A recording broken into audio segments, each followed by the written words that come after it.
Hi friends, welcome to అత్తా కోడళ్ళ వంటిల్లు. ఈరోజు మనం బెంగళూరు టూర్లో ఉన్నాం కదా, అందుకోసం బెంగళూరు స్పెషల్, కర్ణాటక స్పెషల్ బిస్మిల్లా బాత్ చేద్దాం. చాలా మంచిది, అది ఇక్కడ ఫేమస్.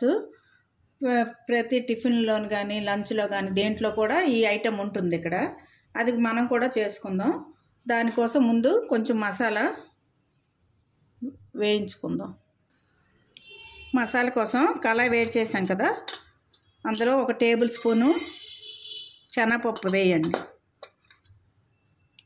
1 టీ స్పూను మినప్పప్పు, ధనియాలు 1 టేబుల్ స్పూన్, అలాగే 1 టీ స్పూను జీరా, ఒక 4-5 లవంగాలు, చిన్న దాల్చిన చెక్క, ఇంచి దాల్చిన చెక్క ముక్కలు చేసుకొని వేసుకోండి. మీరు తినే కారం బట్టి కొంచెం కారం తక్కువ ఉంటేనే మంచిది. ఒక 4 మిరపకాయలు, ఈ కారంగా ఉంటాయి కాబట్టి నేను తగ్గించేసాను, మీరు కొంచెం చూసుకొని వేసుకోండి. ఇవి బ్రౌన్ కలర్ వచ్చే వరకు కొంచెం ఫ్రై చేసుకుందాం. బాగా పప్పులు బాగా బ్రౌన్ కలర్ రావాలి. మసాలా దినుసులు వేగేలోపు మనం రైస్ ఇది కడుక్కుందాం. 1 గ్లాస్ రైస్ తీసుకుంటే 1/2 గ్లాసు కందిపప్పు వేసుకోండి. ఈ 2 బాగా నీట్గా కడుక్కొని మనం ఏ గ్లాస్ తోటి రైస్ తీసుకున్నామో ఆ గ్లాస్తో 4 గ్లాసులు వాటర్ వేసుకోవాలి. నీట్గా కడుక్కొని వాటర్ వేసుకొని కుక్కర్ పెట్టుకొని ఒక 3 నుంచి 4 విజిల్స్ వేయించుకుందాం. ఇవి నీట్గా కడుక్కుందాం. అన్ని మసాలా వేగాయి కదా, 1 టేబుల్ స్పూను ఎండు కొబ్బరి వేసుకోండి. పొడి ఉంటే పొడి వేసుకోండి, లేకపోతే కొబ్బరి ముక్కలు ఉన్నా పచ్చి ఉన్నా కొంచెం వేయించినప్పుడు ముందే వేయించి వేసుకోండి. ఈ మసాలా అంతా వేగింది కదా, ఈ చల్లారబెట్టి కొంచెం వాటర్ వేసి మనం పేస్ట్ లాగా చేసుకుందాం. గ్లాస్కి 4 గ్లాసులు వాటర్ వేసుకున్నాం కదా, కొంచెం 1/2 స్పూన్ పసుపు వేసుకోండి. ఆయిల్ 1 స్పూన్ వేసుకోండి. వేసి మూత పెట్టి 4 విజిల్లు వచ్చే వరకు వేయించుకోవాలి.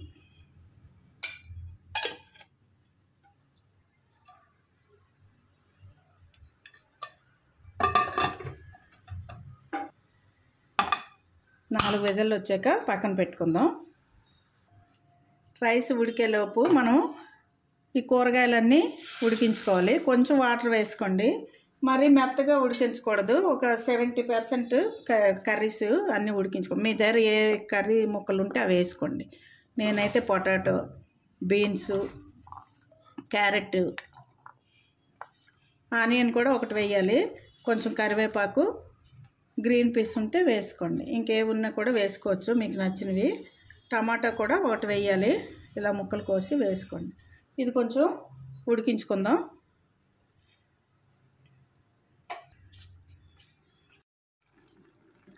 కర్రీస్ ఈ ముక్కలు కొంచెం చూసారు కదా, ఇగో పొటాటో ఇలా ఉడికితే చాలు, మరీ మెత్తగా అవ్వకూడదు.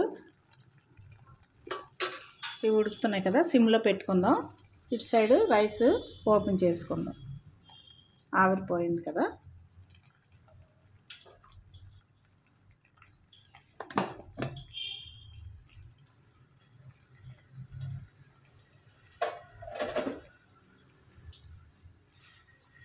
ఇది చూసారా, పసుపు వేయడం మనకి మంచి కలర్ వచ్చింది. పప్పు అసలు ఎక్కడ మన బద్దల్లాగే లేవు, ఎందుకంటే మనం 4 గ్లాసులు వేసాం కదా, గ్లాస్కి 4 గ్లాసులు. రైసు ఏ గ్లాస్తో కొలిసారో ఆ గ్లాస్తో 4 గ్లాసులు వాటర్ వేసుకోండి.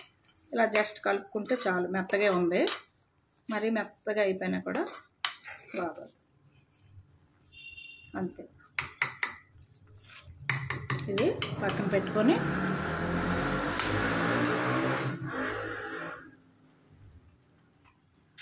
దీంట్లో 1 నిమ్మకాయ సైజ్ అంతా చింతపండు తీసుకొని ఇలాగా పులుపు కొంచెం తీసుకోండి. చింతపండు పులుసు 1 స్పూన్ కానీ 1/2 స్పూన్ కానీ బెల్లం వేయాలి. మనం అన్నీ వేయించి ఉంచుకున్నాం కదా మసాలా, ఆ మసాలా అంతా మెత్తగా పొడి చేసుకోవాలి. ఇలాగా చిన్న మిక్సీలో చేసుకుంటే సరిపోతుంది. ఆ పొడి మనం తీసుకునే రైస్ బట్టి వేసుకోవాలి, సరిపోద్ది. నేను తీసుకున్నది ఇది బాగా కలిపి 1 ఉడకాలి. కొంచెం కొత్తిమీర వేసుకుందాం. టేస్ట్కి తగినంత సాల్ట్ వేసుకోండి.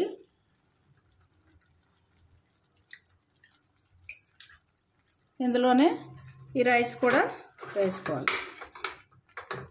సాల్ట్ కలిపాం కదా, పక్కన పెట్టి ఉంచిన ఈ రైస్ కూడా ఇందులో వేసుకోవాలి.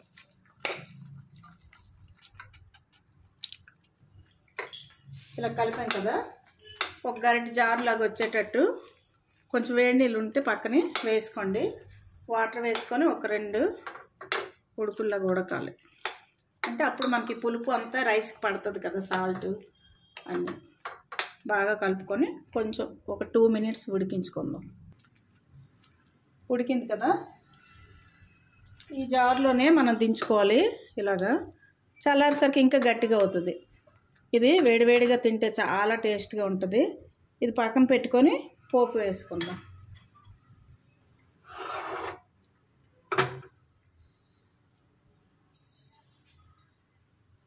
పాన్ ఒకటి పెట్టుకోండి.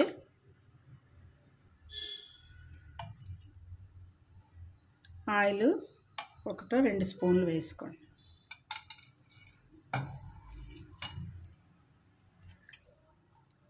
గీ ఒక 2 స్పూన్లు వేసుకోండి. నేను పెద్ద స్పూన్ కదా, ఎక్కువ తీసేసాను. ఇది కొంచెం వేడెక్కాలి. వేడెక్కింది కదా, గీను ఆయిల్, ఆవాలు 1 స్పూన్ వేసుకోండి.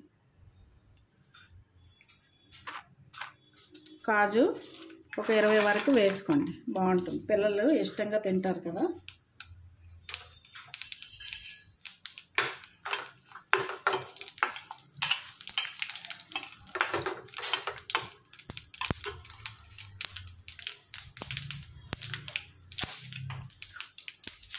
ఒక 10 వరకు మిరియాలు వేసుకోండి. చాలు. ఆల్రెడీ మనం మిరపకాయల పొడి వేసాం కదా, సరిపోతుంది. కారం, మిరియాల వల్ల మంచి టేస్ట్ వస్తుంది. దీంట్లోనే వేరుశెనగ పలుకులు పచ్చివైతే ముందే వేసుకోండి. నేను వేయించి ఉంచాను కాబట్టి ఇప్పుడు వేస్తున్నాను. కరివేపాకు, ఒక ఎండుమిర్చి వేసుకోండి.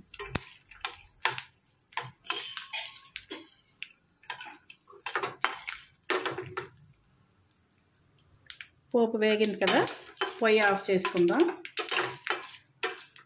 ఇప్పుడు ఇందులో వేసుకోండి.